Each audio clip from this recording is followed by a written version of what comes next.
करने के लिए राजनीति में नहीं है। सर, बार बार आम आदमी पार्टी ये कहती है कि इलेक्शन कमीशन का इस्तेमाल बीजेपी कर रही है, किस तरीके से आप? देखो, ये तो केजरीवाल को पूछो आप। जब केजरीवाल 13-14 में बोला करते थे तो ईडी सीबीआई को तोता बताया करते थे। शीला जी भ्रष्ट है, जेल भेज दूंगा। कहाँ गए शीला जी के 300 पन्ने के? तो ये तो जब लोग खुद अपने आप को, जनता उनको नकारती है तो अपनी कमी को स्वीकार करते हुए स्वीकार करना चाहिए उनको कि जनता ने मैंडेट राहुल को नहीं दिया, जनता ने मैंडेट उसको नहीं दिया अखिलेश जी को यूपी के अंदर। 5 साल काम करो, मेहनत करो, तब आगे बढ़िए। ये जनता लोगों का रिपोर्ट तैयार करती है, ना इलेक्शन कमीशन करता है, ना पुलिस करती है। अगर ये स्थिति रहती तो इमरजेंसी लगाकर श्रीमती इंदिरा गांधी ने 75 में लोकतंत्र की हत्या करने की कोशिश की, 77 में लोगों ने धूल चटा दी। तो ये तो लोकतंत्र का दुनिया का सबसे बड़ा राष्ट्र भारत है। यहाँ पर कोई अपनी कमियों को छुपाने के लिए एजेंसियों पर दोषारोपण करता रहे, वो अपनी गिरवान में झांके, तब उसको जानकारी रहनी चाहिए।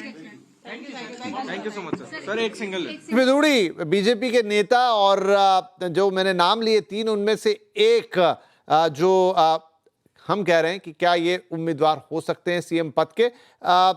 चलिए, तो ऋषभ से बात हो रही थी, शुभंकर मिश्रा भी हमारे साथ हैं। शुभंकर, देखिए बीजेपी ने हाल फिलहाल में जो स्टेट इलेक्शंस हुए हैं वहां सरप्राइज आते हैं, एक्सेप्ट अगर हम महाराष्ट्र को छोड़े, वहां पर भी खैर बहुत रस्ता कशी हुई, वो एक अलग बात है। लेकिन बाकी तो कई स्टेट में मतलब बिल्कुल आउट ऑफ द ब्लू जिसको हमने देखा, मुख्यमंत्री का नाम आया। क्या दिल्ली में भी ऐसा हो सकता है?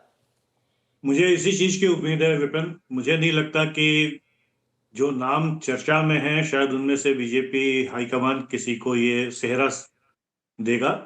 कोई नया नाम निकल के आएगा, मुझे ये लगता है। उससे ज्यादा इंटरेस्टिंग ये होगा क्या Kejriwal ji leader of opposition बन के खुश रहेंगे अगर शायद वो जीत जाते हैं, या वो फिर पंजाब की तरफ रुख करेंगे। बीजेपी से कोई ना कोई तो जीतेगा, मतलब कोई ना कोई तो मुख्यमंत्री बनेगा ही बनेगा। बीजेपी इतने आराम से चुनाव जीत रही है। बट इंटरेस्टिंग आम आदमी पार्टी का क्या होगा वो देखना ज्यादा जरूरी रहेगा। क्या ये पार्टी बचेगी या टूटेगी? पंजाब आप अलग होगा, दिल्ली में आप अलग रह जाएगी, या दिल्ली की आप और पंजाब की आप दोनों अलग अलग होंगे? केंद्रीय रूप से आप भी घटित होगी। इट्स वेरी इंटरेस्टिंग टू सी कि क्या होने वाला है। अगले कुछ दिन बड़े मजेदार होंगे कि आम आदमी पार्टी के अंदर क्या क्या तमाशा होगा। जी, आपने तो बड़ा सवाल उछाल दिया कि आम आदमी पार्टी का यहां से क्या होगा, क्या उसमें विघटन हो जाए। खैर, ये आगे की चर्चा जो हम करेंगे। फिलहाल वीरेंद्र सचदेव दिल्ली बीजेपी के अध्यक्ष क्या कुछ कह रहे हैं, सुना देते हैं। अभी जो रुझान है वो हमारी आशा के अनुरूप है, लेकिन परिणाम आने की हम प्रतीक्षा करेंगे। मुझे बार बार इस बात को कहने में कोई संकोच नहीं है कि दिल्ली में हमारे कार्यकर्ताओं ने बहुत जुनून और शिद्दत के साथ काम किया है और जनता ने भी भरपूर आशीर्वाद दिया है। जनता को भ्रष्टाचार और विकास का मॉडल चुनना था, तो उन्होंने प्रधानमंत्री श्रीमान नरेंद्र मोदी के नेतृत्व को सलाम किया है। और ये जीत हमारे राष्ट्रीय नेतृत्व की, माननीय प्रधानमंत्री के काम की जीत है, होगी, जो मुझे ऐसा लगता है। निस्संदेह हम दिल्ली में डबल इंजन की सरकार बनाएंगे। चलिए, तो अब धीरे धीरे नेताओं के बयान आने लगे, क्योंकि ये रुझान है और अब एक एहसास होता है कि हाँ भाई, यही रुझान जो है वो नतीजों में बदलेंगे। देखिए, 2-1 सीटें आगे पीछे हो रही है। मैं ताजा रुझान आपको देता हूं। अभी 44 का आंकड़ा दिख रहा था, 42 हो गया बीजेपी के लिए। आप 26-28 वो चल रहा है, लेकिन मोटे तौर पर जो समीकरण है वो नहीं बदल रहा। एक चीज बदली है, कांग्रेस को वो जो बढ़त दिख रही थी वो शून्य हो गई है। तो क्या कांग्रेस के हाथ में जो एक इमेज सेविंग एक चीज थी, उनके जो अध्यक्ष देवेंद्र यादव वो इस सीट पे आगे चल रहे थे, लेकिन फिलहाल शायद लगता है कि वो बढ़त पीछे चली गई। लगातार आपके स्क्रीन पर आगे पीछे वाला ग्राफिक आ रहा है और तमाम कैंडिडेट्स के साथ आ रहा है, लेकिन कांग्रेस का वो एक जो था काफी देर से सस्टेन कर रहा था, 0 हुआ है। एनीवेज, 42-42 ये बीजेपी का आंकड़ा है आउट ऑफ 70। इस वक्त जब हम 9:50 पर हैं, काउंटिंग डे पर, ऑलमोस्ट 2 घंटे के आसपास की काउंटिंग पूरी हो चुकी है और 70 विधानसभाओं में से 70 के रुझान हमारे पास है। 42 पर बीजेपी लीड कर रही है, 28 पर आम आदमी पार्टी। कांग्रेस के लिए एक बढ़त थी, फिलहाल नहीं दिख रही, और अन्य के लिए तो कोई स्कोप जैसा मैंने कहा यहां पर नहीं है। लेकिन बहुमत के उस 36 के आंकड़े से काफी कंफर्टेबली इस वक्त बीजेपी रुझानों में आगे खड़ी हुई दिख रही है। जो हमारे एक्सपर्ट्स भी कह रहे हैं, हमारे विश्लेषक कह रहे हैं कि यही नतीजों में परिवर्तित होता हुआ नजर आएगा। लेकिन शुभंकर मिश्रा से हम बात कर रहे थे ब्रेक अभी इस चीज से पहले, तो उन्होंने एक बड़ा सवाल उछाल दिया कि क्या होगा। सतीश जी कुछ कहना चाह रहे हैं? जी सर। देखिए, अभी मैं सुन रहा था, भाजपा वालों को सुन रहा था। अभी तो ये कह रहे हैं देखिए बीजेपी जो है ना बहुत सीजन्ड पार्टी है, एक पुराने इंडस्ट्रियल हाउस के तरह। और आप पार्टी जो है वो स्टार्टअप की तरह थी। तो स्टार्टअप जो है शुरू में तो बड़ा स्टार्ट बढ़िया करती है, बीच में थोड़ा लड़खड़ाती है। अभी से अब उसकी आगे की बात की अलग हो जाएंगे, वो अलग हो जाएंगे, वो अभी वो बात नहीं है। मुद्दा देखिए क्या था। भारतीय जनता पार्टी यहाँ पर डिसीजन लेके चुनाव लड़ने में आई। हालांकि वो कुछ मुद्दे नहीं उठाई, मैं आपको बता दूं, ये पिछले 1.5-2 महीने के ही मुद्दे हैं। मुद्दे तो उनसे ज्यादा कांग्रेस पार्टी ने उठाया। लेकिन कांग्रेस पार्टी को हम लोग सब लोग जानते हैं कि वो एकदम लगता है जैसे एक 1 सेंचुरी ओल्ड जो है वो इंडस्ट्रियल हाउस जैसा है। वो चुनाव लड़ी नहीं लड़ी, किससे लड़ी, किस विषय पे लड़ी, क्या की इस पूरे चुनाव में पता नहीं है। लेकिन क्या होता है कि कहते हैं ना कि मरा हुआ हाथी भी कुछ, इसका एक कहावत। तो उसने एक प्रभाव तो दिल्ली में डाल दिया। अब क्या है कि अब आप से ज्यादा भारतीय जनता पार्टी ये सोच रही कि अब ये तो कांग्रेस जो है किसी न किसी तरह से खड़ी हो गई दिल्ली। भले वो खड़ा होने लायक नहीं थी, लेकिन खड़ी हो गई है। तो मैं समझता हूं कि राष्ट्रीय राजनीति के परिदृश्य में इस चुनाव का नतीजा मेरे लिए ज्यादा महत्वपूर्ण है, दिल्ली के रूप में नहीं है। दिल्ली की जनता पूरा इतिहास में देखिएगा वेव में वोट करती है, वेव में। तो ये परसेंटेज का बात, कितना परसेंट था, इतनी सीटें थी, वो ज्यादा मैटर नहीं करती है।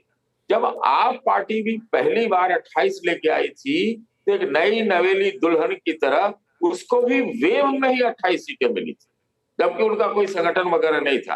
कांग्रेस को सोचने का ज्यादा है कि आज मेरे विचार से ये चुनाव जो है, आज अगर कांग्रेस पार्टी पहले बढ़िया से अपना दम थम लगा के लड़ती जैसा थी 15 साल से शीला दीक्षित में, तो फिर ये चुनाव जो है बीजेपी बनाम कांग्रेस पार्टी होती। लेकिन अन्ना के 2 बाई प्रोडक्ट जो थे, केजरीवाल और भारतीय जनता पार्टी, उन्हीं के बीच में दिल्ली की सत्ता रह गई।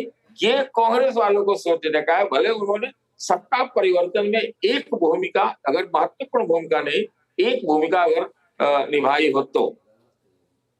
जी ठीक है। नहीं, ये एक अच्छा विश्लेषण सतीश जी की तरफ से, क्योंकि आप सिर्फ एक चुनावी नतीजे में ये नहीं देखेंगे किसकी सरकार बनी, किसकी सरकार नहीं बनी, लेकिन जो प्रमुख राजनीतिक दल है उनका क्या रुख है, उनकी यहाँ से क्या लाइन रही। कांग्रेस जैसा दल, जैसे उन्होंने कहा कि बिल्कुल बड़े बिग इंडस्ट्रियल हाउस जैसा है, लेकिन भूमिका क्या, कहाँ खड़ा है, क्या कर रहा है, कुछ समझ नहीं आता, कुछ दिखता नहीं है।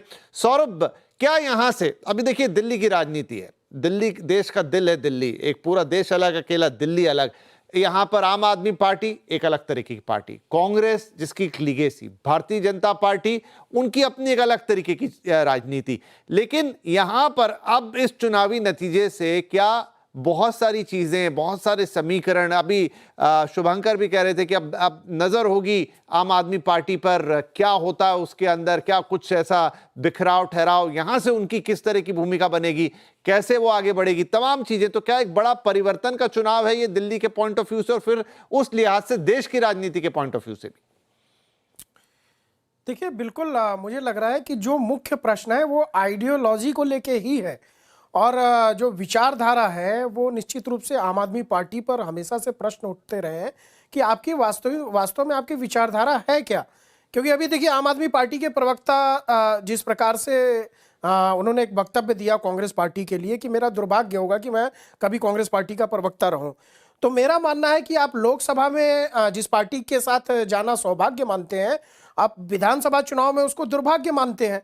तो आपकी आइडियोलॉजी में कितना अंतर दिखाई देता है कि ना तो आप लोकसभा वाली आइडियोलॉजी पे टिक पा रहे हैं, ना आप विधानसभा आइडियोलॉजी पे टिक पा रहे हैं।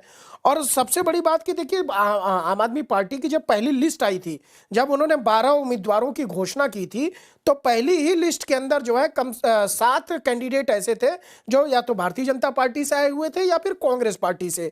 तो वहां पर भी साफ साफ प्रश्न चिन्ह पार्टी के ऊपर खड़ा हुआ दिखाई दे रहा था कि अगर लक्ष्मी नगर की हम बात कर लें तो लक्ष्मी नगर में आपने बीबी त्यागी, जो भारतीय जनता पार्टी से पहले निगम पार्षद भी रहे और उन्होंने कई बार टिकट मांगने का प्रयास किया भारतीय जनता पार्टी से विधानसभा के लिए, उनको टिकट नहीं मिला। तो आम आदमी पार्टी ने बीबी त्यागी जी को टिकट दे दिया। तो क्या आपके पास कोई अपना कार्यकर्ता आपने तैयार नहीं कर पाए थे इतने समय से? वहां पर नितिन त्यागी भी चुनाव लड़े, उसके पहले भी लोग रहे आम आदमी पार्टी से। तो आपको ऐसी क्या जरूरत पड़ गई थी कि आपको भारतीय जनता पार्टी से कैंडिडेट लेने पड़े? तो ये स्पष्ट रूप से दिखाई देता है कि जो दिल्ली की बात करते हैं हम, हाँ निश्चित रूप से दिल्ली की जनता ने अरविंद केजरीवाल जी को जो मैंडेट दिया था वो एक बदलाव की राजनीति के लिए दिया था। कोई बहुत परिश्रम करके पार्टी, ऐसा नहीं था कि पार्टी ने बहुत परिश्रम की और उसके परिश्रम का परिणाम जो है वो जनता ने उसको बहुमत के रूप में दिया। जनता ने इसलिए दिया कि आप जो नई राजनीति की बात कर रहे थे वास्तव में क्या वो दिल्ली की जनता को दे पाए। और मुझे लगता है कि जिस प्रकार से दिल्ली की जनता को लगातार जो है आपने बिजली के मुद्दे पर, पानी के मुद्दे पर हर बार जो है वादे करके वादा खिलाफी की, और इस बार के चुनाव के पहले आपने क्या घोषणाएं की?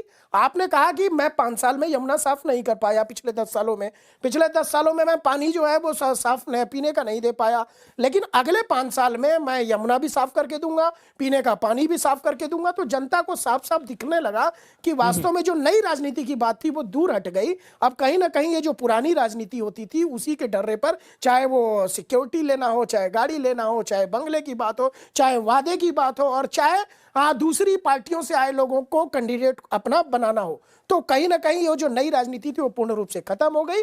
और मेरा मानना है कि अगर कांग्रेस पार्टी यहां पर बहुत अच्छा चुनाव लड़ती तो ये जो आम आदमी पार्टी के आंकड़े दिख रहे हैं आपको, 28 सीटें जो दिख रही हैं अभी वर्तमान में, ये भी आंकड़े आपको दिखाई नहीं देते। भारतीय जनता पार्टी को और ज्यादा लाभ होता। भारतीय जनता पार्टी लगभग जो है वो 60 से 65 सीटों के आसपास जाती हुई वहां पर दिखाई देती। लेकिन मुख्य प्रश्न ये है कि जो अरविंद केजरीवाल जी हैं, जो लगातार सुबह से पीछे चल रहे थे, आतिशी जी जो पीछे चल रही थी, तो क्या आपका जो सबसे बड़ा चेहरा है, आप यानी आम आदमी पार्टी, उसका सबसे बड़ा चेहरा अरविंद केजरीवाल, क्या जनता के मन में अरविंद केजरीवाल जी के लिए अब वो सम्मान नहीं रह गया? ठीक है, ये बड़ा सवाल होगा। इसको सौरभ भाई आगे बढ़ाएंगे। एक छोटा ब्रेक ले ले क्योंकि टॉप ऑफ द आवर आ गए। एक छोटा सा ब्रेक ले लेते हैं और ब्रेक के बाद अब इन चीजों का विश्लेषण करेंगे। छोटा ब्रेक के बाद एक ताजा अपडेट भी लेकर आए।